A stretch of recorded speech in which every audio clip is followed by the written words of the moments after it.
the sound of my voice. Move by the light, make a choice. Listen to my voice. I got something to say. This is your Resolve to Read daily reading. It's May 27th, and we're reading from the book of 1 Kings. King Solomon, however, loved many foreign women besides Pharaoh's daughter: Moabites, Ammonites, Edomites, Sidonians, and Hittites. They were from nations about which Yahuwah had told the Israelites, "You must not intermarry with them, because they will surely turn your hearts after their gods." Nevertheless, Solomon held fast to them in love.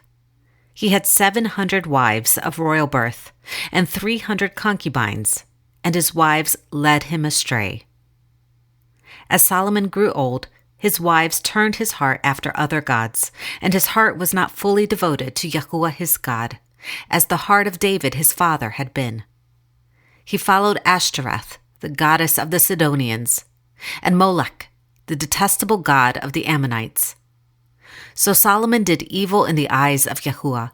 He did not follow Yahuwah completely, as David his father had done. On a hill east of Jerusalem, Solomon built a high place for Chemosh, the detestable god of Moab, and for Molech, the detestable god of the Ammonites.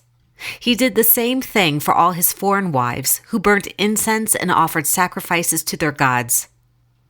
Yahuwah became angry with Solomon because his heart had turned away from Yahuwah, the God of Israel, who had appeared to him twice. Although he had forbidden Solomon to follow other gods, Solomon did not keep Yahuwah's command.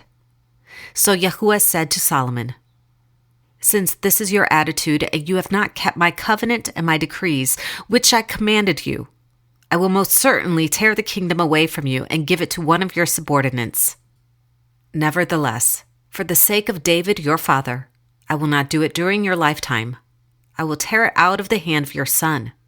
Yet I will not tear the whole kingdom from him, but will give him one tribe for the sake of David my servant, and for the sake of Jerusalem, which I have chosen."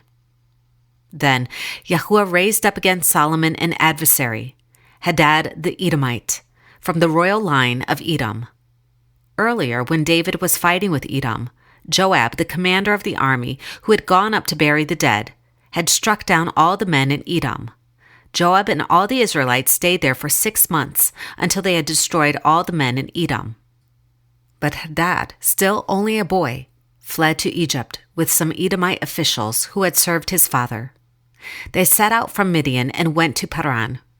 Then, taking men from Paran with them, they went to Egypt, to Pharaoh, king of Egypt, who gave Hadad a house and land and provided him with food. Pharaoh was so pleased with Hadad that he gave him a sister of his own wife, Queen Taphanes, in marriage.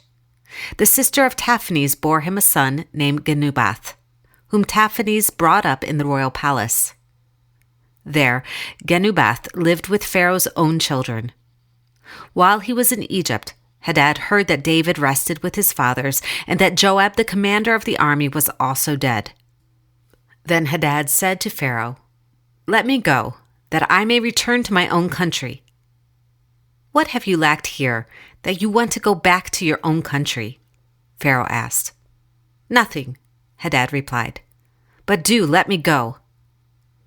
And God raised up against Solomon another adversary, Rezin, son of Eliadah, who had fled from his master Hadadezer, king of Zobah. He gathered men around him and became the leader of a band of rebels when David destroyed the forces of Zobah. The rebels went to Damascus, where they settled and took control. Rezin was Israel's adversary as long as Solomon lived, adding to the trouble caused by Hadad. So Rezin ruled in Aram and was hostile toward Israel. Also, Jeroboam, son of Nebat, rebelled against the king. He was one of Solomon's officials, an Ephraimite from Zeradah, and his mother was a widow named Zeruah. Here is the account of how he rebelled against the king. Solomon had built the supporting terraces and had filled in the gap in the wall of the city of David his father. Now, Jeroboam was a man of standing, and when Solomon saw how well the young man did his work, he put him in charge of the whole labor force of the house of Joseph. About that time, Jeroboam was going out of Jerusalem, and Ahijah, the prophet of Shiloh, met him on the way, wearing a new cloak. The two of them were alone out in the country, and Ahijah took hold of the new cloak he was wearing and tore it into 12 pieces. Then he said to Jeroboam, "Take 10 pieces for yourself, for this is what Yahuwah the God of Israel says. See, I am going to tear the kingdom out of Solomon's hand and give you 10 tribes. But for the sake of my servant David and the city of Jerusalem, which I have chosen out of all the tribes of Israel, he will have 1 tribe. I will do this because they have forsaken me and worshipped Ashtoreth, the goddess of the Sidonians, Chemosh, the god of the Moabites, and Molech, the god of the Ammonites, and have not walked in my ways, nor done what is right in my eyes, nor kept my statutes and laws as David, Solomon's father, did. But I will not take the whole kingdom out of Solomon's hand. I have made him ruler all the days of his life for the sake of David my servant, whom I chose and who observed my commands and statutes. I will take the kingdom from his son's hands and give you 10 tribes. I will give 1 tribe to his son, so that David my servant may always have a lamp before me in Jerusalem, the city where I chose to put my name.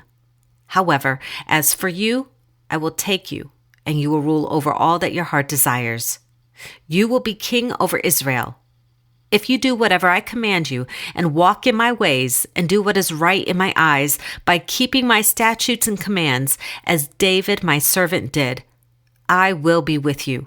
I will build you a dynasty as enduring as the one I built for David, and will give Israel to you.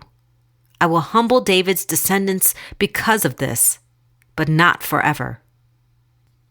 Solomon tried to kill Jeroboam, but Jeroboam fled to Egypt, to Shishak the king, and stayed there until Solomon's death. This is the word of Yahuwah. Thanks be to God.